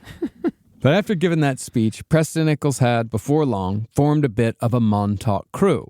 He, of course, had Duncan Cameron on board, but Al Bielek soon showed up as well. And once Duncan and Al got going, they eventually cooked up the time-traveling brothers living in their second body/live storyline. When the three of them together, it's like, what was that super group with Willie Nelson, Johnny? Oh, the Highwaymen. Man, it is the Highwaymen, dude. Yeah. They just feel that groove, dude. Yeah. They all just, one drops the bass, the other one picks up where the other one left off. I would say they're more like very talented jazz improv players. Oh, yeah. Yeah, but with conspiracy theory. Yeah, being fat. Fort Hero. That makes so much sense. The sandwiches. Oh, Yeah. wow. It's a sandwich-based economy. Well, from there, the crew hooked up with author Peter Moon, who began doing investigations of his own. Now, these men were making some pretty wild claims, so Peter figured it would be good to contact the head of the Montauk Historical Society, a man named Dick White, to see if this man could confirm or deny any of these events. This poor man. Dick White, hi, nice to meet you. Yep, you guessed it. The curtains match the drapes. A lot of people don't know this. It's actually pink. This pink is all get out, buddy. You won't mistake it. Now, to Peter Moon's credit, he did publish Dick White's incredibly patient responses to his questions. Dick said that he didn't recall any out-of-season hurricanes or snowstorms, nor did he ever hear anything about large groups of wild animals running rampant through town, although he did remember one time when a couple of deer crashed into a phone booth. That's a crazy day, dude. That was crazy. You ever had venison ravioli? We did. Dick White, however, did refer Peter to some other Montauk locals, including the former gardener at Fort Hero. The gardener said that sometimes when he was mowing, he would run over pieces of metal that would give, and those pieces of metal would give him electric shocks. We kept doing it because it's his job. And it's fun. Something man. They kept saying stuff like, stop running over the metal, you'll get a shock. And I said, no, this is my favorite time. This is where I like to be. I'm one with the grass. That guy's smart. That guy cutting grass, he gets it. He doesn't need the fucking rat race. He doesn't need the corporate ladder. He just loves sitting on that mower, hanging out on Long Island. Get? Yeah, you're right. I got some Ricotta here in my water bottle. Peter claims that the gardener's electric shocks were evidence of a highly charged electrical field in the vicinity of the base. From what it seems... Oh, did you say, for a second I thought he said electric sharks. It's like, fuck. I don't want to get into you think at this point in the fucking game I'm going to introduce electric sharks? I'm much more likely to introduce electric sharks. Ooh. Because of the Italians. Yeah. And It's electric. And they shart a lot. Yeah, they do because of the fucking. It's gravy. Yeah. It's Sunday gravy. That's those electric charts. They are in a Montauk chair. From what it seems like, Peter put far more stock into the gardener's claims than in what the head of the Montauk Historical Society had to say. That was more the direction Peter Moon went in when they started writing the books. Yeah, buddy. Yeah. I think, the guy's the fucking Mr. Penis White is fucking a bummer. This guy is a fucking, that gardener knows what's going on. Mm-hmm. Now, despite very brief... Oh, he's taking his overalls off again. Here, put him back on. You got to put your overalls on before we talk to the guy. All right, we've seen you dingleberries. Now, despite very brief moments of clarity, Peter Moon still went along with all the absolutely insane shit that Preston Nichols and Duncan Cameron claimed. And eventually, they wrote 5 books on the subject of the Montauk Project. And my God, there is so much we did not talk about. That is serious. There's so much more Montauk Project DLC that we can't include. There's like the acid cabin. Oh, yeah. Yeah, the acid cabin. There's this whole thing with this guy that says that he was a Montauk boy who was sent back in time to assassinate Jesus Christ so he could get Jesus's blood so they could fucking mix the blood with Duncan Cameron's blood and put it on the Shroud of Turin so they could prove that Duncan Cameron was the fucking savior, but Duncan Cameron was also the Antichrist because Duncan Cameron was also friends with Aleister Crowley in a previous life. I'm talking about the Aleister Crowley stuff we haven't even gotten into. They also claimed Timothy Leary was there. Oh, yeah. They also claimed Timothy Leary. There's also, we never touched the 9 rulers of the White Lodge. Yeah. That's a whole thing here that we could touch. No, this universe is, they extended, 5 books. Like, it's a massive, massive universe, and the more they wrote, the less sense it makes. This is the show that it should have been. Yeah. I understand why they didn't do Stranger Things this way because of all the sexual assault that would have needed to be portrayed. Yeah. But I think that the rest of it could have been way interesting if they did it that way. Because what are they, Dementors? What was the monsters from Stranger Things? Demigorgons. Yeah, so the Demigorgons are kind of like the beast. Yeah. And then was it called the Upside Down where they went? Yeah, the Upside Down. What was the one in Get Out? The Undergrounds? The sinking place? Yes, the sunken place. Yeah. It's all the same. Yeah, it's all Montauk Project type shit. Well, as far as Preston Nichols went, he claimed that all of his memories about the Montauk Project returned in 1990 when he accidentally electrocuted himself while constructing a Delta T antenna on the roof of his science laboratory. Can you please pronounce it correctly? Delta T antenna. Excuse me. It's Delta T antenna. So this is all from brain damage. No. It put him on a different time track. It helped his brain be that way. Yeah. But once the whole story was out there, Preston claimed that he spent the latter years of his life finding and deprogramming all the Montauk boys who were scattered to the winds when Duncan Cameron's mine monster destroyed the lab and shut the whole thing down. But I had to find a sunken pirate ship, and it was like a whole thing where they were trying to save their house, and then I went down there, and they were finding all the treasure, and there was the Asian kid with all the technology, and then there was the fat kid who was kind of funny, and I loved that. I love those Montauk boys. Oh, there they are now. Hey, you guys! Preston also claimed that because he insisted on telling the truth, he was spied on for years by invisible men hanging out in his yard. You see that guy over there? Nah. Exactly. Well, he knew that these were Montauk people because Montauk boys were sometimes given invisibility suits that were capable of shifting into alternate realities. That's how they look. I don't know why, but that's like, for me, that's like the fucking breaking point. That's Can you just imagine giving a Montauk boy an invisibility suit? He'd just be in the girls' bathroom. Yeah, just constantly. He wouldn't move. He wouldn't leave. Just go. It was just what if good fun you're just naked and you're like, I'm wearing my invisibility suit. It's just me.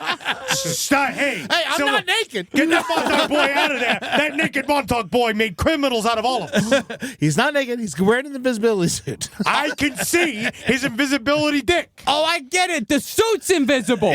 Not me. Good prank, guys. That's funny, prank. right? It's funny. Now, the entire Montauk crew, including Preston Nichols, Peter Moon, Al Bielek, and Duncan Cameron, they all took a trip out to Camp Hero in 1995 and claimed that they still observed the same mind control frequency emanating from the base, despite its official closing in the mid-'80s.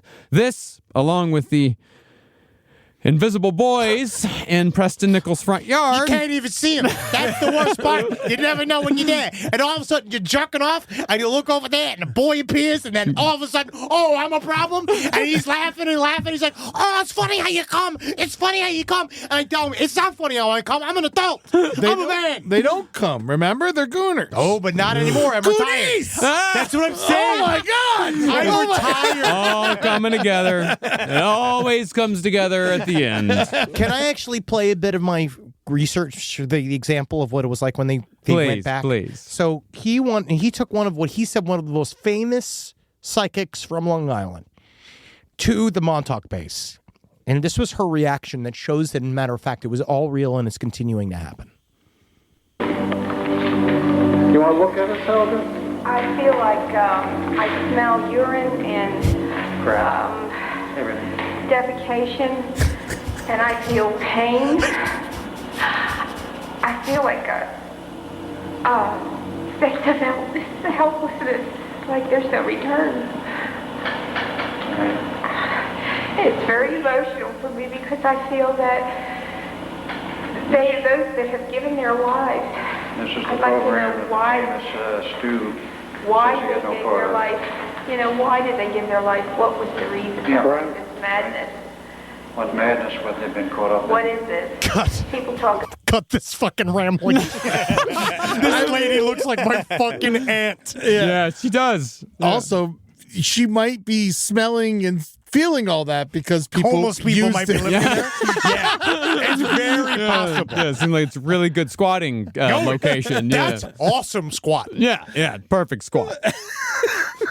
Of course you smell fucking urine. Because that was his whole thing. I feces. smell urine. I And smell defecation. defecation. I feel Feels sadness. horrible. You also miss a lot of that. You miss oh, that's horrible. Oh, horrible in here. Horrible.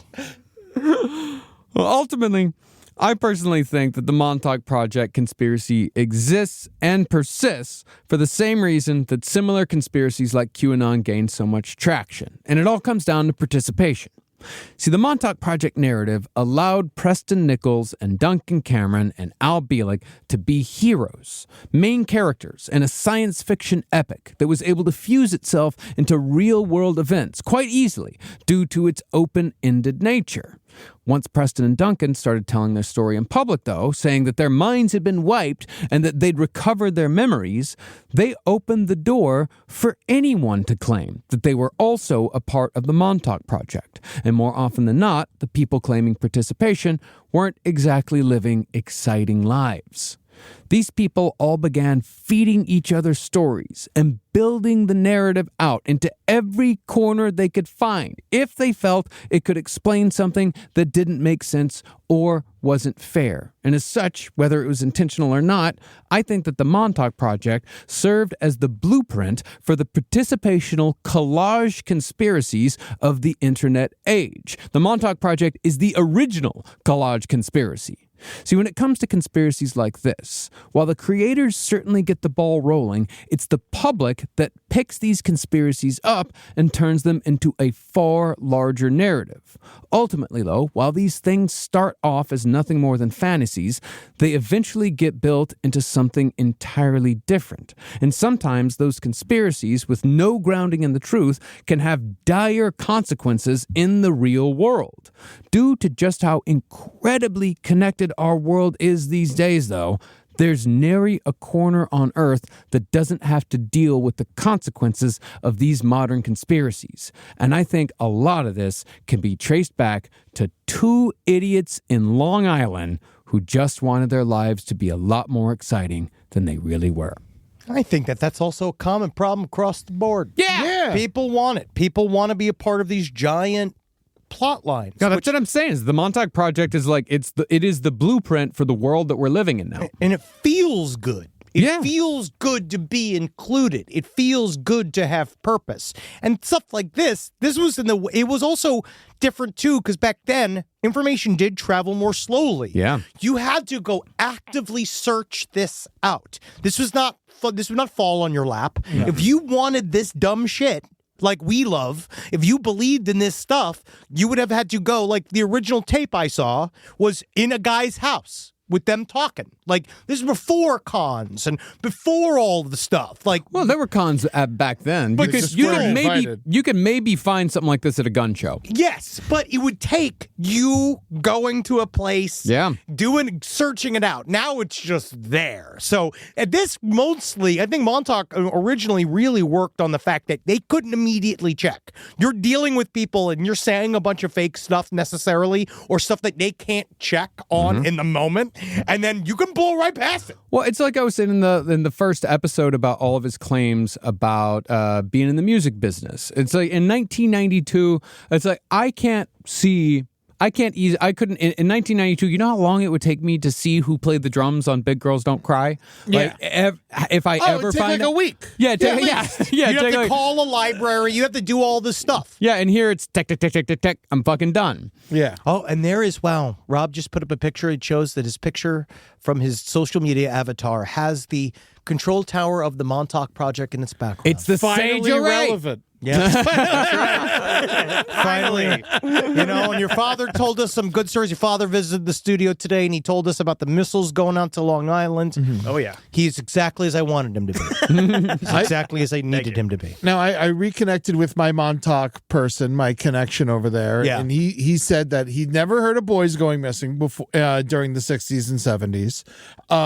But there is, in fact, a giant bunker out there. There is. Because his father was stationed there when he was older. There is a giant army base there. There's an army base there. We just don't know what it did. Well, he said that the bunker was there kind of as like a nuclear fallout shelter. And we didn't even get into all the animal biohacking that came from, because again, that's where Preston Nichols was the one thing that he said he was forbidden to talk about. Was the animal biohacking? Yes, None which is where the Montauk not Massacre came from. time travel. No. But changing animals to look like different animals. The biological edge of the experimentation was super secret. Yeah. So it was like Dr. Moreau shit? Yeah.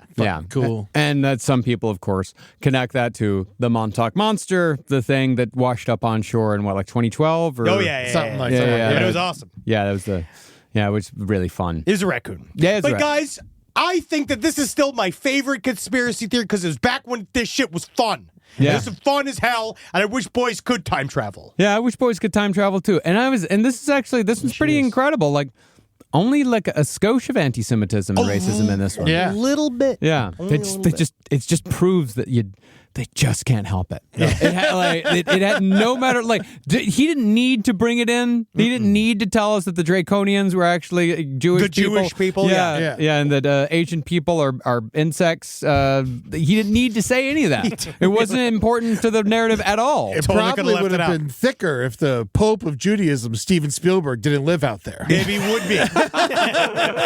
But they're all on the same team on Montauk. Yeah. That's how it is. Patreon.com/Last Podcast on the Left. Watch us by giving us money.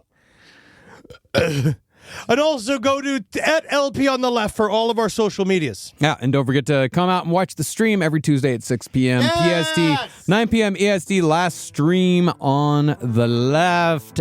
You can watch it live on Patreon or after the fact on YouTube, but I would recommend watching it live on Patreon because we play a lot of shit on the live stream that we cannot put on YouTube. So if you want to watch it unedited and live, come check it out. Come and check it out. You can go to lastpodcastonleft.com to buy tickets to see us live. Our show is better than ever, and we will be tonight. We will be in Detroit at the Masonic Temple, having a fucking blast. It's just the Masonic, not the Masonic Temple. I still love it. I love that fucking venue. I mean, I can't wait to see it. I'm very excited to be in Detroit. Yeah, it's going to be very cool. And then we're going to be in Toronto right after that, but it's sold out. It is. It is, but right after that, I'm going down to Florida for the second half of the Invasive Species Tour. And so am I.